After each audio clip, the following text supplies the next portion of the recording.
Mes chers compatriotes, en ce jour mémorable du 30 juin 1960 que nous célébrons aujourd'hui, notre pays recouvrait sa souveraineté internationale au terme d'une lutte héroïque, glorieuse et acharnée.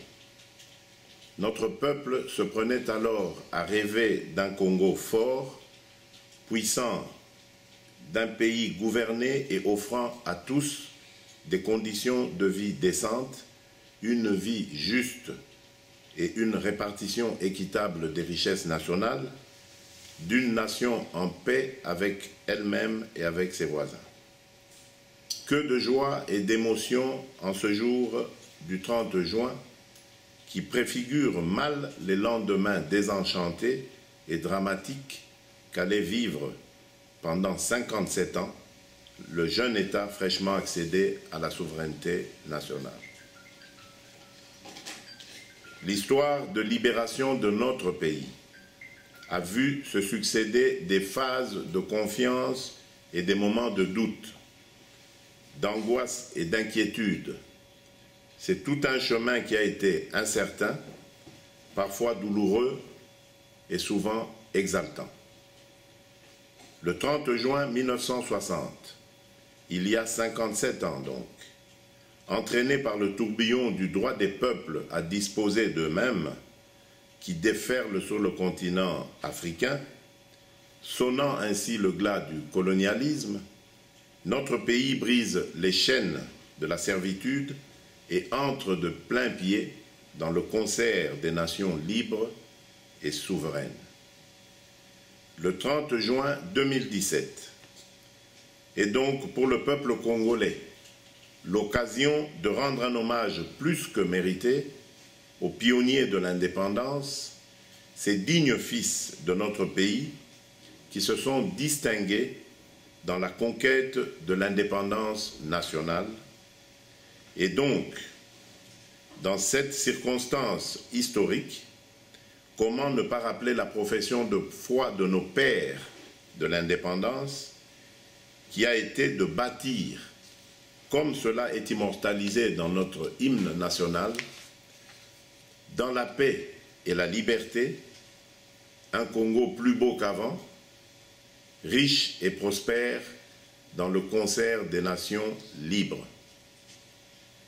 Mes chers compatriotes, situés au cœur de l'Afrique, aussi immense qu'un sous-continent, notre pays est devenu maître de son destin en 1960, tout en disposant d'un potentiel impressionnant en ressources naturelles, d'un somptueux système fluvial avec ses distances infranchissables, ou encore d'une population jeune et multi-ethnique. Avec autant d'atouts à son actif, le Congo méritait à juste titre d'être considéré comme l'un des vecteurs du décollage économique de tout le continent africain. Malheureusement, la République démocratique du Congo est menacée dans ses fondements. Le peuple congolais, écrasé par la violence politique, militaire et économique, se meurt.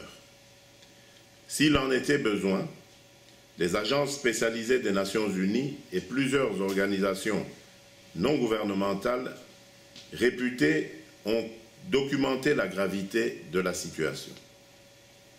Elles ont mis en valeur la recrudescence de la violence grave et des droits de l'homme commises par des groupes armés et pire, par des éléments des forces armées de la République démocratique du Congo, de l'Agence nationale de renseignement et de la garde républicaine et de la police nationale. Tout ceci a mis en lumière les exactions envers la population, caractérisées par des violences sexuelles, le recrutement d'enfants soldats et les déplacements forcés de civils. Mes chers compatriotes, malgré les richesses du Congo, le budget de l'État demeure dramatiquement faible pour un pays aussi vaste et aussi peuplé que le nôtre.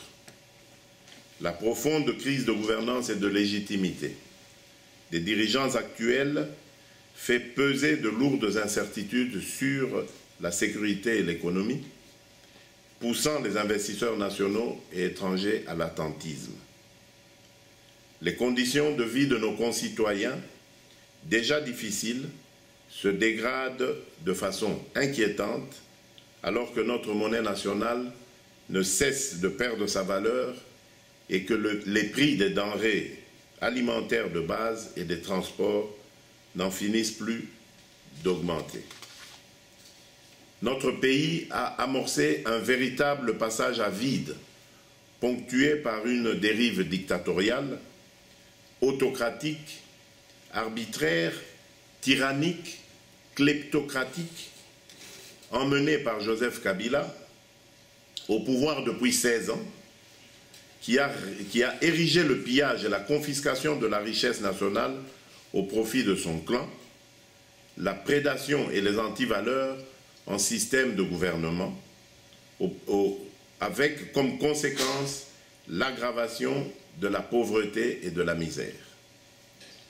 Les Congolais ont par conséquent perdu leur dignité et le Congo sa crédibilité dans le concert des nations, au point d'être ravalé au rang de république bananière. C'est en raison d'une mauvaise gouvernance et de l'échec de nos dirigeants successifs que la situation actuelle vit encore ce dernier soubresaut. La non-tenue des élections en 2016, comme le prévoyait pourtant notre Constitution, a provoqué une crise politique aiguë.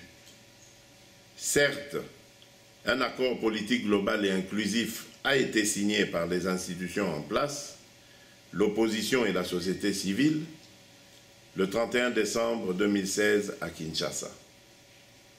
Cet accord stipule que des élections doivent avoir lieu d'ici fin 2017 et qu'un gouvernement d'union nationale doit être formé en vue d'y parvenir. Cet accord est le cadre actuel de toute réflexion au niveau national et international.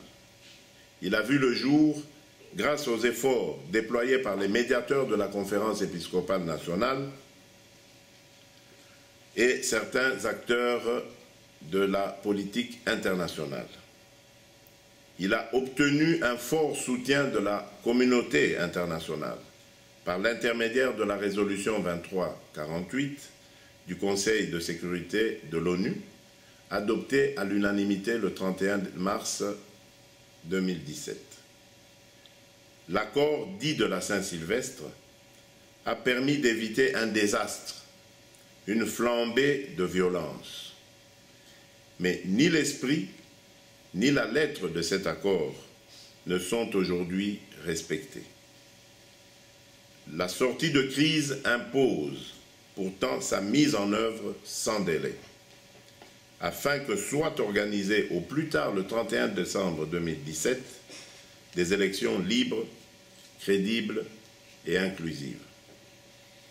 Mes chers compatriotes, il est temps que chacun d'entre nous, quelles que soient nos responsabilités, nos fonctions, parviennent à dépasser les questions d'ego, de considérations tribales, d'ambition personnelle et de querelles politiciennes pour placer l'intérêt supérieur de la nation au-dessus de tout. L'avenir de notre pays et le bien-être de nos compatriotes en dépendent. L'urgence absolue pour tous les acteurs de la scène politique nationale est simple. Créer les conditions nécessaires pour que le processus électoral soit juste, crédible, transparent et pacifique.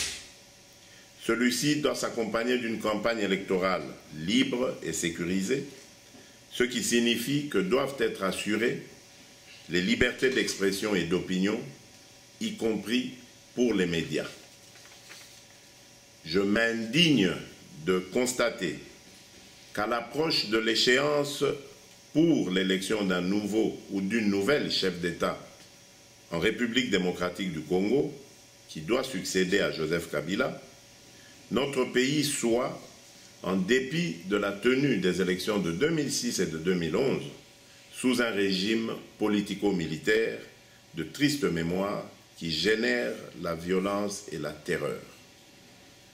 Je me fais le devoir de dénoncer et de condamner ici la situation dramatique que traverse la République démocratique du Congo par la seule volonté d'un individu, Joseph Kabila, qui a bloqué l'organisation des élections afin de se maintenir au pouvoir par la force.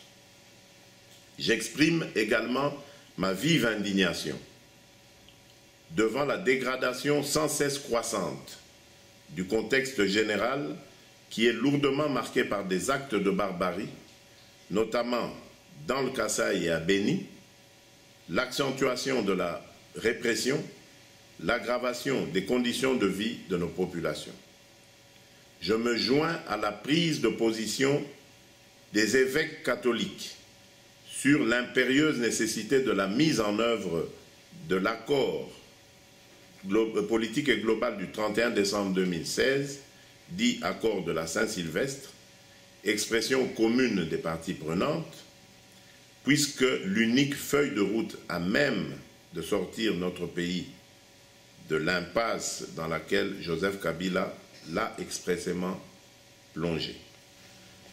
Mes chers compatriotes, à défaut d'obtenir cela, je demanderai à notre peuple d'opposer sa résistance par des actions pacifiques, certes, mais vigoureuses, pour faire barrage et échec, conformément aux dispositions pertinentes de l'article 64 de la Constitution, à ce coup d'État constitutionnel par lequel une minorité des Congolais, abusant de l'exercice désormais illégitime du pouvoir d'État, ont pris en otage la vie de toute une nation et ont privatisé les institutions de la République dans le seul but de satisfaire leurs intérêts égoïstes.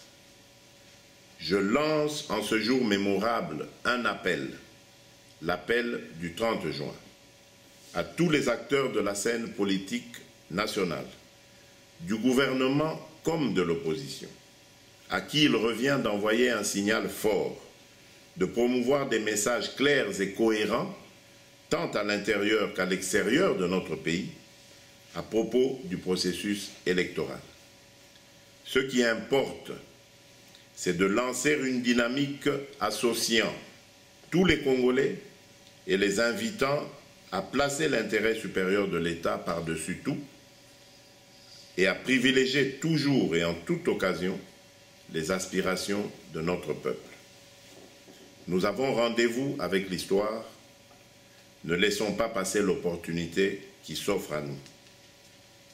En ce moment crucial et critique de notre histoire, je forme le vœu de voir s'organiser le 31 décembre 2017, au plus tard, la première alternance démocratique en République démocratique du Congo, et j'en appelle ainsi à la solidarité des nations démocratiques et au soutien des peuples africains épris de paix et de liberté, afin de nous accompagner dans cet engagement comme première étape pour renouer avec le rêve de nos pionniers, celui de bâtir ensemble un Congo plus beau, un Congo plus fort, un Congo plus prospère que nous léguerons à notre postérité. Que Dieu bénisse notre pays. Vive la démocratie, vive la République démocratique du Congo. Je vous remercie.